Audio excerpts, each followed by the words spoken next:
Hi, my name is Graham Drew, and this is Corey Hayes. He's going to be asking me questions every week about Poly B piping. Let's get into it.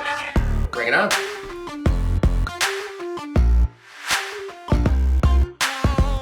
All right, Graham.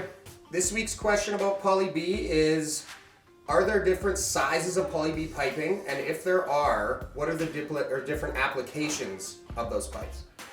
Great question, Corey. I've actually never been asked this question before, which is kind of strange when this is all I ever talk about. So polybutylene piping was exclusively used for potable water supply, so that your domestic water, so your drinking water, your tap water, your shower water. It came in anywhere from 1/2-inch piping to 1-inch piping.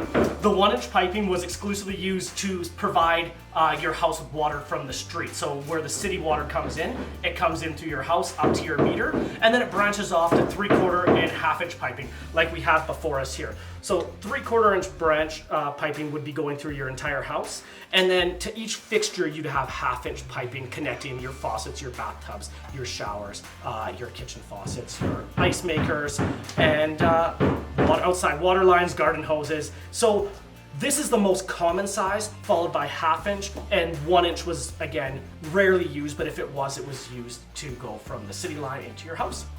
Hey, Graham, thanks for answering this week's question on Poly B. Stay tuned for next week's question or leave us a comment below and we'll create another video answer.